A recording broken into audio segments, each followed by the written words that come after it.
Muslims claim the exploration of space. Humanity's exploration of space was accelerated with the Soviet satellite Sputnik. On October 4, 1957, which carried aloft the first man to ever leave Earth's atmosphere, Soviet cosmonaut Yuri Gagarin. On July 20, 1969, the American astronaut Neil Armstrong became the first human being ever to set foot on the Moon. In fact, the Qur'an revealed that such developments and achievements would one day be realized. For instance, Allah draws our attention to this in the following day be realized. For instance, Allah draws our attention to this in the following verse. O company of jinn and human beings! If you are able to pierce through the confines of the heavens and earth, pierce through them. You will not pierce through, except with a clear authority. Quran 55:33. The Arabic word sultan, translated here as a clear authority, has other meanings as well: force, power, sovereignty, dominion, law, path, permission, give leave, justify, and proof. Careful examination reveals that the above verse emphasizes that humanity will be able to move into the depths of earth and sky, but only with a superior power. In all likelihood, this superior power is the superior technology employed in the 20th century, for it enabled scientists to achieve this great feat. The Sputnik rising to the skies. The first ever satellite, Sputnik 1, was launched in 1957. Verse 1957, Surah Maryam 57, of the Qur'an amazingly refers to rising and being raised. We raised him up to a high place. Surah Maryam 57. The term rafa'ahu in this verse is derived from the verb rafi'a, meaning to raise, lift up or elevate. On the other hand, the word ali'i in the verse bears the meaning of high, very high in addition to great. When we consider this verse by itself, therefore, it means being raised into a very high place. In that respect, verse 1957 may be a reference to the launching into the sky of the spacecraft Sputnik 1 in 1957. Allah knows the truth.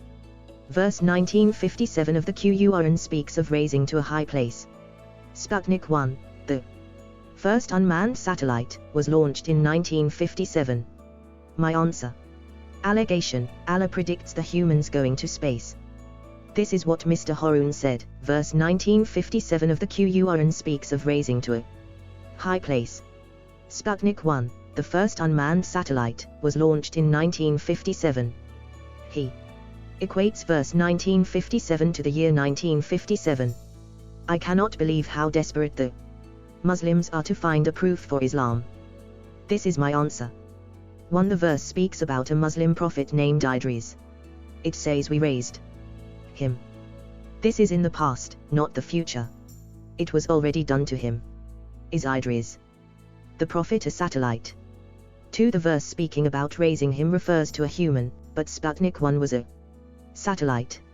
So Allah is calling him a satellite. Well, I say to Mr. Harun, does your Allah think a satellite is a man? Yusuf Ali translation, Quran 1956-57. 56 also mention in the book the case of Idris. He was a man of truth, and sincerity, and a prophet. 57 And we raised him to a lofty station. Tawi al-Mike Bas minimum tafsir Ibn Abbas. And we raised him to high location, in paradise. 3. The words we raised appears more than 29 times. Here's just one example. About Isa, Jesus, in Qur'an 3:55. Behold, Allah said, O Isa, I will take thee and raise thee to myself. Using Mr. Harun's logic, does that mean that a satellite also went up into space? In the year 355 equals verse 355. And notice this verse would make more sense for Mr. Harun to choose because it's about the future.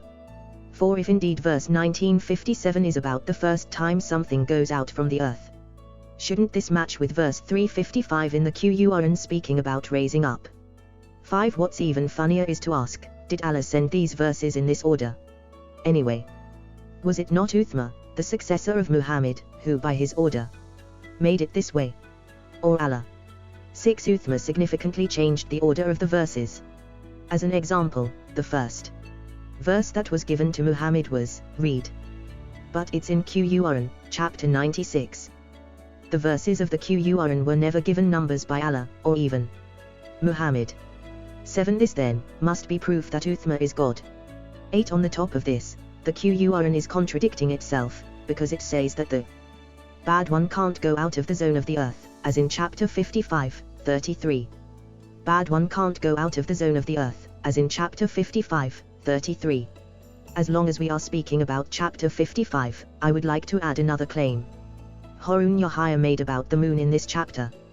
Quran 55:33-35, Mohsin Khan's translation. 33. O assembly of jinn and men! If you have power to pass beyond the zones of the heavens and the earth, then pass beyond them. But you will never be able to pass them, except with authority from Allah. 35. There will be sent against you both heat of fire and flash of brass, and ye will not escape. As we see in the same chapter, Allah is saying you cannot escape or break free from his fire against both humans and jinn. Then how can we go out of the earth's atmosphere if Allah will shoot us? Didn't he say in very clear words that you cannot escape?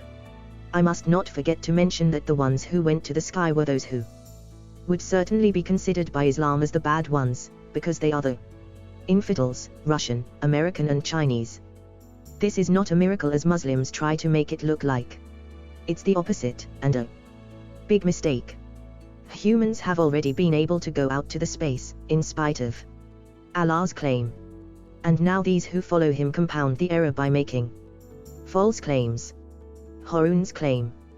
The voyage to the moon Quran 84:18-20. And, I swear by the moon when it is full, you will mount up stage by stage.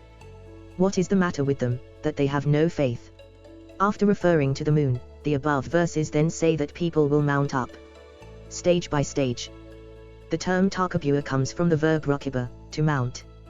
Walk on a path, follow, embark upon, set about, participate, or rule. In the light of these meanings, it is very likely that the expression you will mount up stage by stage refers to a vehicle to be boarded. Indeed, the astronauts' spacecraft pass through each layer of the atmosphere one by one, and then begin to pass through the moon's gravitational field. Thus, the moon is reached by moving through individual layers. In addition, the swearing by the moon in Surah Al-Shaqq 18 further strengthens this emphasis, meaning that the verse may well be a sign that humanity will travel to the moon. Allah knows best. The end of Muslim claim. My answer. Let us read from the end of the claim and you will see how false it is. Mr. Harun said, may well be a sign, so this is the science of maybe. Harun used this translation of these verses to make it fit his claim, but even his translation proves that the claim is false. How? Quran 84:19 reads, you will mount up stage by stage. Let us read the Al-Jalalain Tafsir interpretation of this verse. You shall be reconstructed stage to stage, state after state, namely, death, afterlife, then what comes afterwards of the states at the resurrection. If we study all the interpretations of the Quran, they all would say the same as Al-Jalalain is saying. Where did the Muslims today come up with this claim? It's just a game of deception to mislead those who do not speak Arabic. First, this is saying you go up state after state. It's about the heaven of Allah. In the afterlife, it's a promise to go to heaven. Actually, it's the same as Quran 67:3 about the 7 heavens, where Muhammad clearly said that the heaven of Allah has 7 floors. Read the entire chapter and you will see that Allah is issuing a warning to you. Believe and you go to heaven, but if not, Allah will punish you. This has nothing to do with going to the moon.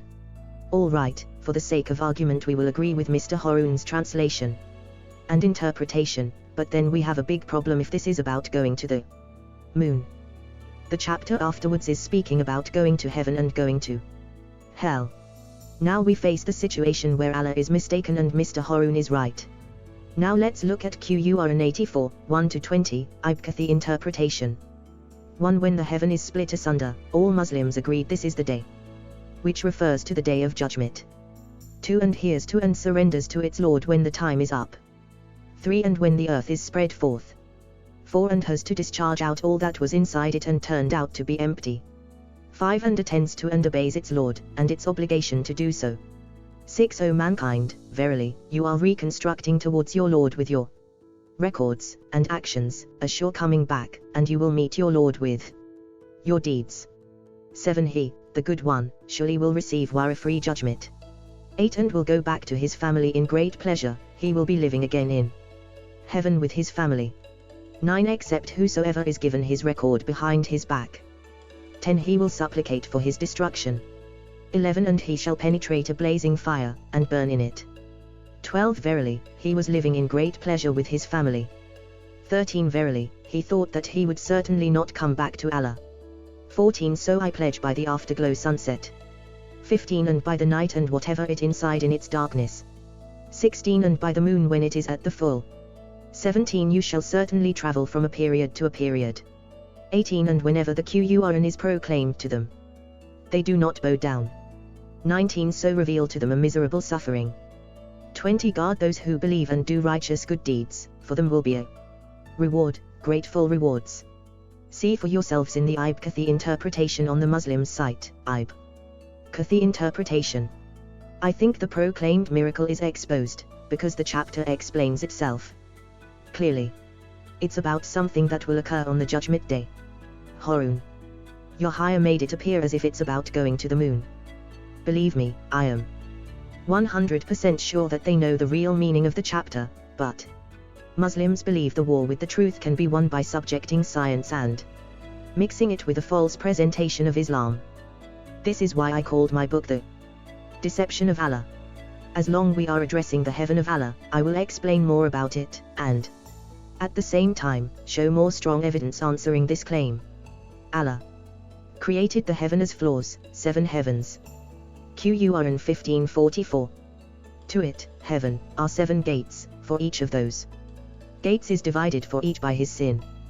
This means the better Muslims will go to a higher floor and a better heaven.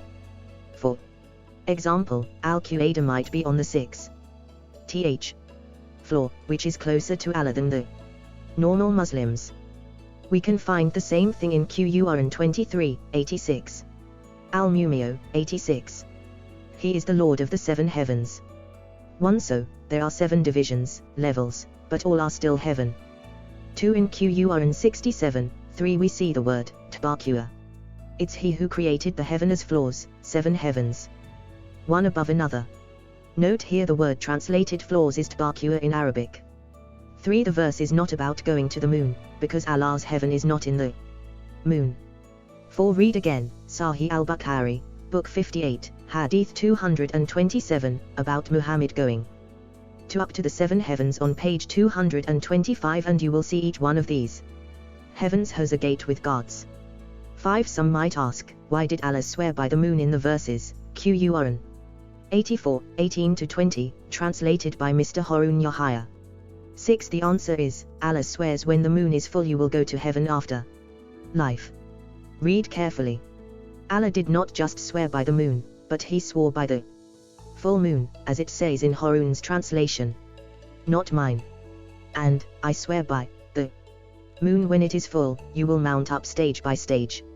7. This will happen when the moon is full for the afterlife, because as long as Allah said, when the moon is full, this means we cannot go there unless the moon is full. Is it about a one-time trip and never again, or about the dates when moon is full?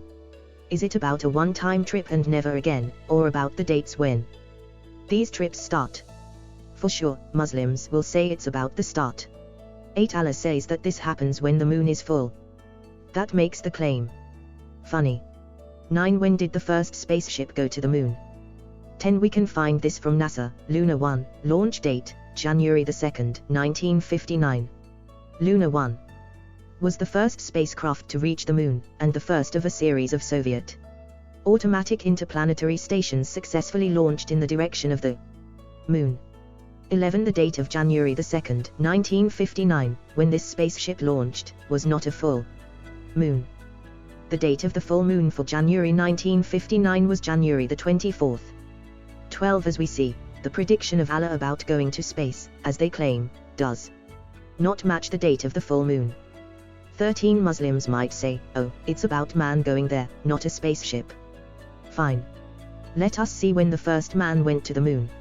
Here is the link. Apollo 11. Launched, July the 16th, 1969 UT 13:32 and 0 seconds, 9:32 and 0 seconds AM EDT, landed on moon.